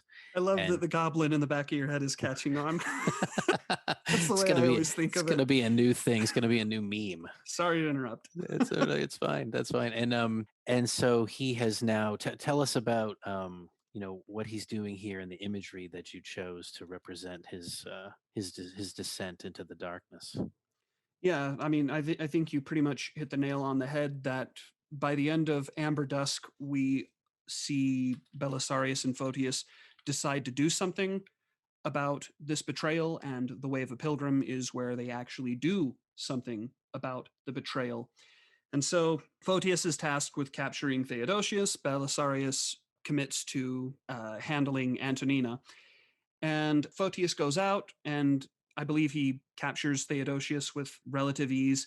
But Belisarius, this is where my memory might be fairly hazy, so I'm very open to your correction here, but he imprisons Antonina, and the way that's portrayed in the song is very, very sad. And I want to say graphic, but there's nothing like explicit. It's just, for me, it's just a terrifying scene, Yeah. because when there are certain things that you can't understand until you have that on the line. For example, my wife and I just watched James Cameron's The Abyss, and there's this scene where the main character is like fighting his guts out to bring his wife back from she's drowned to death, and they're trying to bring her back, and he's like screaming and pounding on her, and he's not giving up, and he's going to bring his wife back, and all hope is lost. And then she coughs and she comes back. And when I was a kid and I saw that, I was like, oh no, it's sad. But now that I have a wife and I put myself in that guy's position, I was Right. getting goosebumps, and I was getting a little bit teary eyed. I'm like, oh my gosh, I understand. So, all of this being said, putting myself in Belisarius' shoes and imagining myself doing violence to my wife is something that, like, it's like nails on a chalkboard. It's like taking a scalpel to my heart. It's something that's just like, it's a very disturbing thing to think about. Not that I think about it, but Yeah. The just putting possibility. yourself, yeah. And I think it's important to realize that darkness inside of each and every one of us, and realize that we are capable of evil, because if we realize and recognize this, then we can become more able to handle it when it rears its ugly head, to take control of it rather than to be taken by surprise. Right. But And here anyways, he's taken control of by the darkness, and you conjure that up. He says, step by step he descends from the heights that once upheld him, being so virtuous. And mhm. I agree with you. There's nothing graphic here. It's just the imagery is suggestive of her being dragged away to prison. And it's not pleasant to think about, no matter what her sins were. And I think that's the recognition of the song, is that this is not this is evil Belisarius. This is Belisarius giving in to his rage and Yeah. his anger. And that's why we have the imagery of the darkness and everything. And there's a couple of lines in here I'd like to draw attention to, and you could maybe comment on. You say there's a couple of things, that the revelation of the human heart unfurled, a gaping maw that howls and whirls. Right. So I think you were pointing to, that that darker side of humanity is that part that's never satisfied, that rages and is greedy, right, and will do anything to try to sate that. And it's That's what something that's in everybody's heart. I, I picture a human heart just like unfurling like a shredded paper, and within it is this gaping maw that's howling and whirling. Your right. fingers are holding on to every crack and jag. It never stops until you're dead.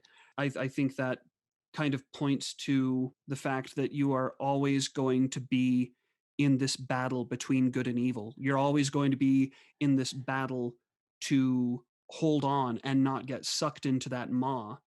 And if you take the idea that you are not just a bag of flesh and bones, that there is a soul, or that you will endure your death, what makes you think that who you are at the point of death is going to be without all of its passions after death? So Hmm. if you go to the grave with all of these passions, whether it be lust or gluttony or violence or avarice, what makes you think that after death you're going to all of a sudden be free of that? So I view our journey from the cradle to the grave as a striving to rid ourselves of our passions, a striving to defeat that howling, whirling, gaping maw that's within our hearts. Sorry, I went off on a bit of a rant there. No, not at all. I think that's the imagery, and once again, we're brought into Belisarius's mind and his emotions. He's not just a dry, general in a uniform with a sword. He's a man who's broken here, and he's lost his mind about his wife, and he's imprisoning her, and he's telling his stepson to basically get a hold of his godson so they can kill him. And I think that's the descent into the darkness you've conjured up here. There's another line I'd like to draw attention to before we move on from this track. For a brief time, I was clear justice had been served, because Photius was his stepson who captures Theodosius, the one who had the affair. But the Empress Theodora hears the news and calls us to their court. Could this be the providence of God? Resist him. Can you tell us what resist him is about there? Resisting God. This sort of you're picking very neat, good passages here. Thank so you. I give a tip of my hat to you. Like I said, I've listened to the album probably too many times. Yeah, so Photius swiftly captured him, my dog-like godson, easy enough. And for a brief time I was clear, justice had been served. But then the Empress heard the news and called us to their court. So I think basically what I was trying to communicate here, and this, so often I'm drawn back to the micro level, which is like, I lied and then I got found out, or I stole a candy bar and then my dad found out and made me return the candy bar and apologize. So you can fool people for a little while, but you can't fool God. Or even if you want to look at it from a strictly non-theistic perspective, so often your quote unquote karma catches up with you. Mm-hmm. Yeah. Down the line, sooner or later, you're going to, whether by your own mistakes or by outside forces like the police, you're going to eventually pay for your sins. And taking this from the perspective where God is a part of the equation, you can't fool God. And for myself, when I make my own personal missteps, or when I sin, let's say, there's a part of me that wants to go back to the atheist mindset. There's a part of me that wants to resist God or to make him go away, so to speak. Mm-hmm. I tell you, like in my own personal experience, there are some things that have happened in my life where it could just be me reading into it and ascribing meaning to it after the fact. And I would say 99 or 98% of the time, that's what I do. Mm-hmm. But there are some things where it really is something that I can only ascribe to the providence of God. And so I don't know, like I'm just thinking, like when you are looking down the barrel of the gun that is something in your face and it's clear, Yeah, I and yet think you what's still want interesting, to turn away from it and try to deny it.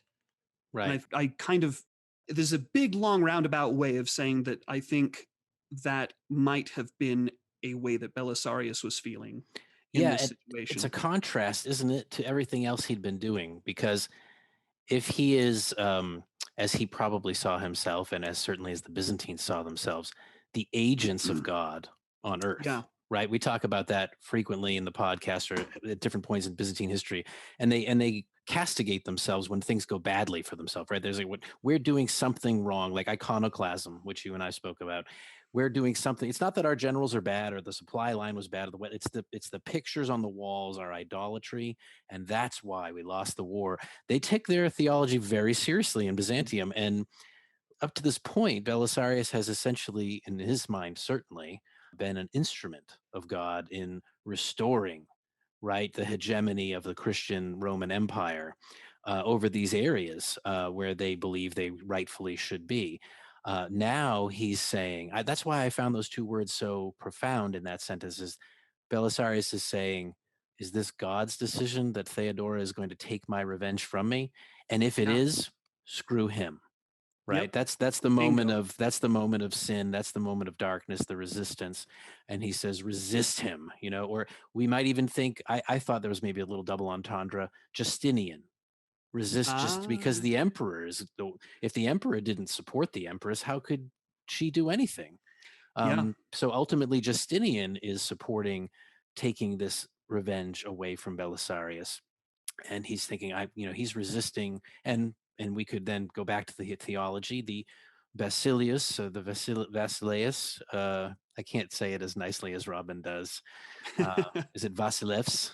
He is God's chosen leader on the earth, right? So by resisting Justinian's will, he may also be resisting God. And this is such a break in character for Belisarius. So I thought you did a wonderful job with just two words, honestly, of conjuring up that heel turn, as we would call it in professional Yeah. wrestling.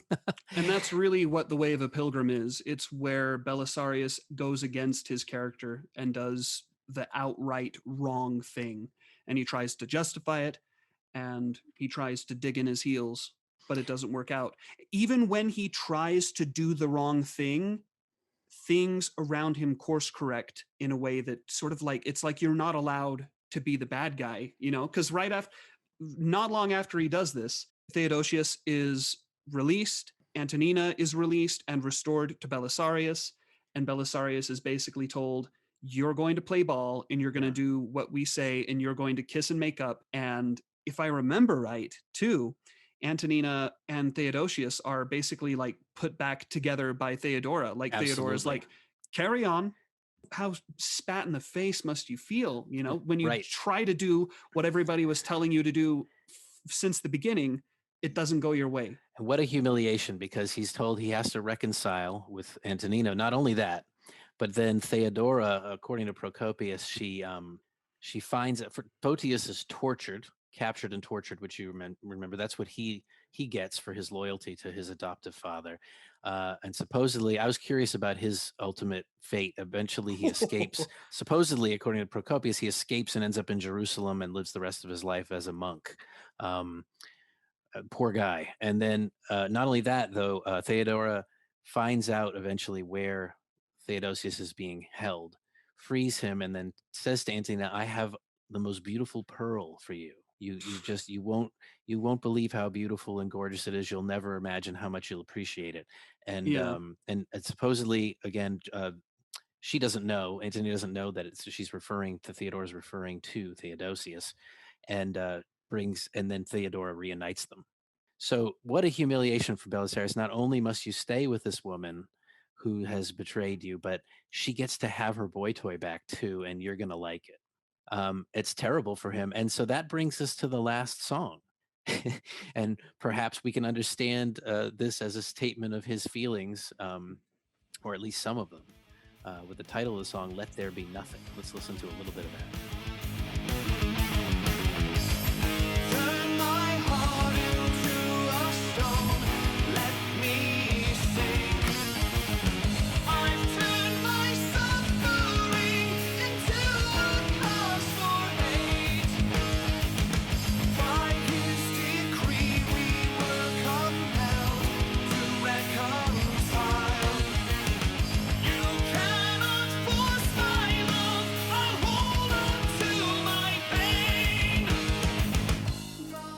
Good song. And so with Let There Be Nothing, we are now seeing sort of the culmination of the 8-part story.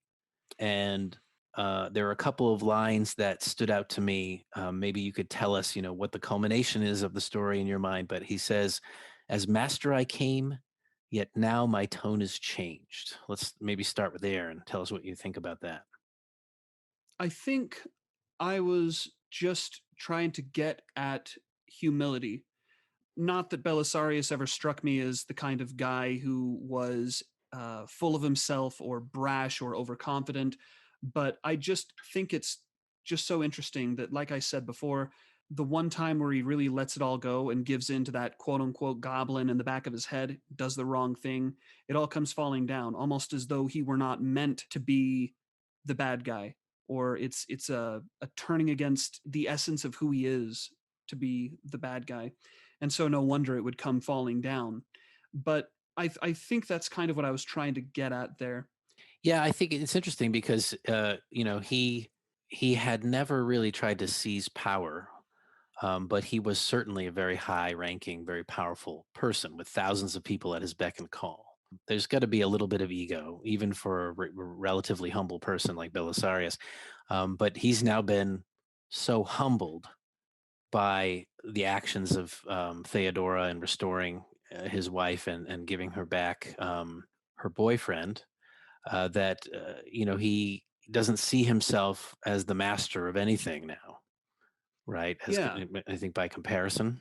Well, and the other thing too that I noticed now that I'm looking back at the lyrics, I remember the first statement is, "As master I came." He was the master. And then this last line is, "I trust your providence." So it's, I tried to be the master, I got smacked down. Forgive me now. I trust your providence. God is the master, not me. Right. So he's been put back in his place, and perhaps he feels that his descent into the darkness, was a deep mistake, and he's been punished for it. Yeah. And it's interesting. I really like the lines that follow: "The crown you wear, it burns your hair and sears your skin. You cry aloud, 'Let there be light.'" It's a question mark. "Let there be nothing!" Exclamation point. Yeah. So "Let there be light" is, of I love it. course, I have to presume that's a Genesis reference. Precisely. Yeah. And I think it just kind of touches on this sort of antichrist sentiment. If you want to wear the crown, if you want to be the king, it's going to destroy you. It's going to burn your hair, sear your skin. It's going to consume you.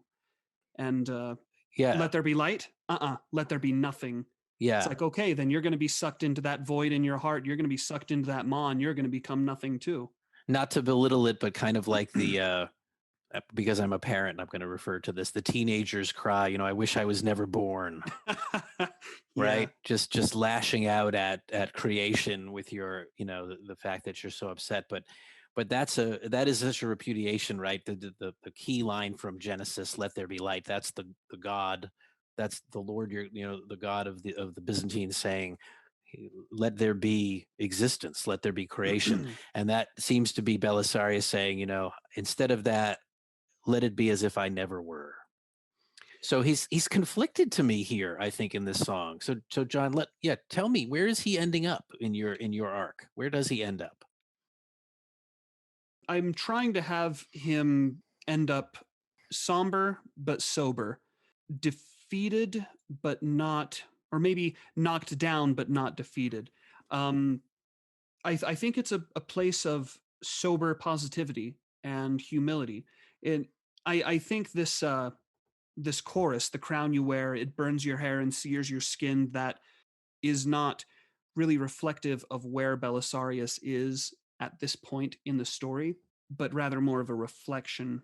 Because again, thinking about this from the perspective of a screenplay, if I had all the time and money to write that screenplay and we were ending here in the story, I would want him to have undergone a transformation. And it's kind of a sad transformation because, especially ending the story here, yes, Theodosius ends up dying of dysentery, I think it was, which is not a fun way to go. So some Yeah. things end up working out. I gotta wonder if he wasn't poisoned, but I have no evidence. I mean, Yeah. I don't know. Some loyalist of Belisarius maybe was like, "Oh yeah, we'll see about this." But anyway, who knows? We have no proof of that. Just a thought of mine. Very convenient timing is all I'm saying. Yeah. And I mean, I think, Father, Commander, a shepherd of men, I could not go down this dread path of sin. I Right. think this song is about wrapping up on who Belisarius was, what he learned, and how he felt coming out of this situation where I imagine his faith to have been strengthened, but also his ego humbled. Right. It's kind of sucky, you know. And I think back to Kalinikum and the Battle of Rome, it feels like to me that each person has a maybe like 5 distinct struggles, and throughout their life they are tried time and time again on this handful of unique struggles. That's just something I've kind of played around with as an idea, but I think you see it play out with Belisarius, and I think you see him learn from those mistakes, not only with Rome and Kallinicum, but also with the way that he approaches Antonina and his own, I guess, control over his life, his relationship with God, that kind of thing. I think I'm rambling, but No, I I think think it's there's a lot interesting. to talk about in this song. Yeah, it's an interesting point because he has come to the end of part of an arc, and this is where you've chosen to end the album, um, where he's at a bit of a low. He sort of, in my view, when I listen to the album, I feel like he starts at a low point, builds himself up to kind of great heights, and then is sort of humbled by his own failures. And so it kind of goes in a bell curve, kind of back down to a low point where he feels, that he's made some mistakes or is free of hubris anyway. But we know that eventually there is more to his story, which listeners can check out in the History of Byzantium podcast. But we know that he did continue to fight, as you mentioned earlier. He had a last battle, kind of like a retired, extremely dangerous moment, where they call them the Kutrigar Bulgars, and they're also Ah, referred to as Huns. So I guess okay, that's what this I was getting that at. goes with the whole Byzantine thing of not really knowing who these barbarians are, kind of thing. They all look alike: Huns, They're Bulgars. Huns. Yeah, Screw it. whatever. Yeah, sounds like Huns to me. They attacked Byzantium when it was essentially undefended, and he and his veterans are pressed into one last service in 559 to fight them off and essentially save the city by ambushing their vanguard. And so it's pretty amazing. But he eventually, I think, he dies in old age with Antonina, still with him. In terms of wrapping up, I think we covered a lot of the insights into his loves and his enemies. What do you have as your overall opinion of him after having put all this work and sweat and tears into this album? What do you have as your overall opinion of Belisarius? As I said, I find him to be a very fascinating character, especially as a general, because he is a skilled general and a master, I think, of logistics and managing supply lines and recruits and reinforcements. I mean, there's so much that happens in Italy, and it's just a mess. It's so hard to like follow everything that happens in those Italian campaigns, but it really reflects that he was skilled. But he's also interesting because he has these distinct flaws, maybe character flaws. And I think it's interesting because with somebody like Julius Caesar, they're very big, very pronounced. And with Belisarius, it seems to be much more mild and tempered down. So I just think he's relatable, and I would really like to see more of an awareness of Eastern Rome and Byzantium in the West. I think we really don't give Byzantium its due attention in the West. When we consider that if Byzantium did not exist, certainly the Islamic invaders would have come through and very well could have conquered all of Europe, and history could have been changed for what, like close to 1,000 years. I think, like from like what, roughly 600 to 1453 or Right. so. Byzantium was a bulwark against foreign invaders into Western Europe. So it really allowed Western Europe to germinate or cultivate and grow. Yeah. But also, When the Western Europeans themselves weren't attacking Byzantium, yeah, because oh, yeah, that's sad. as we Yeah. know, the first people to sack, I don't want to, no spoilers because I don't think we've gotten there yet, in the narrative, but the first people to sack Byzantium were not people from the east. Yeah, what is it? The Fourth Crusade, I think it was. Yeah, that's the Latin Empire, I think they called it. Right. That's sad. Yeah. Yeah. But and so what about any lingering questions or, mysteries about him that you didn't quite solve in, either your research or your artistry? I think what I'm just most curious about is the middle ground between Procopius' official accounts and the secret histories, I think it's called. Because I trust, I think it's called The Wars of Justinian. That's my book, what it's called, by Procopius. The Wars of Justinian, I trust, but I also know that, like we said, Procopius' job was to be kind to Belisarius. And so He's what his we would call real, an embedded journalist nowadays, I yeah, suppose. Yeah. so it's propagandistic. And so it's like, surely there's truth in there. Absolutely. But I don't know. I'm curious to know what the middle ground would be between. Sorry, my dog is going nuts. The middle ground between the secret histories and the Wars of Justinian. I would be curious to know, because I find Belisarius to be a hugely fascinating figure in history, just because of how relatable he is compared to some of these other mammoth generals and kings and emperors. And so I think he's somebody who's worth exploring and learning more about. Yeah, I think that's excellent. I think it's amazing how much he accomplished, and the things he was responsible for, and then how little he's known, as you said, next to some of the other more prominent figures. And I'm really happy that, first of all, that the History of Byzantium podcast gave me and many others an opportunity to relearn it. And as I said, it's over the course of many episodes. He goes through Justinian because there's so much that happens, and Belisarius is a major figure in so much of what Justinian does. So you can go back to those episodes 17 through 21 and check out all the specifics of those campaigns that are referenced.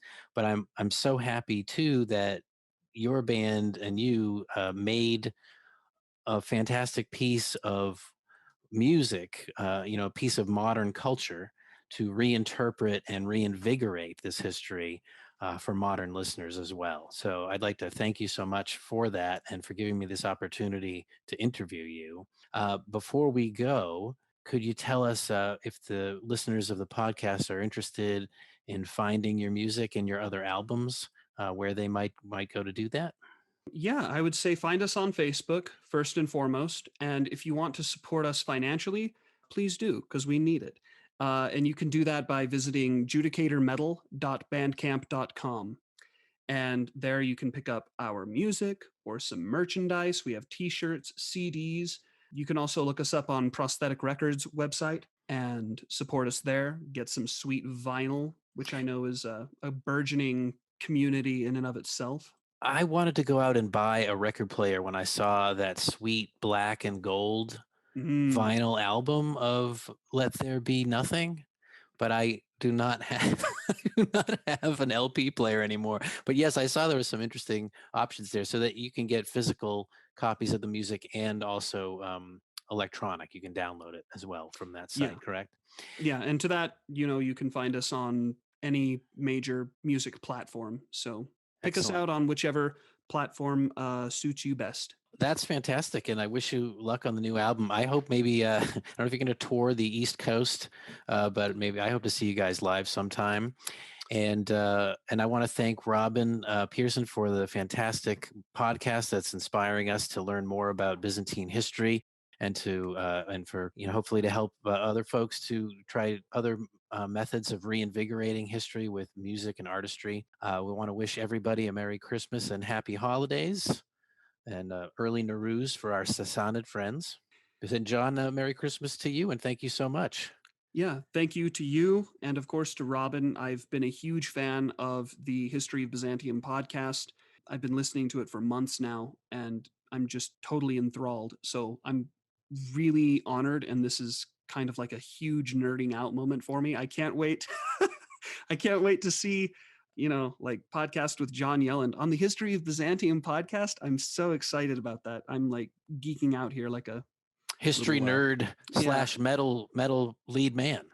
No, I think it's a wonderful confluence of interests, and I hope that everybody gets some more enjoyment out of the story of Belisarius from your album. And we look forward to the continuation of the narrative in 2021. And we'll leave you with a little bit more of Judicator's Let There Be Nothing album. Until next time, take care.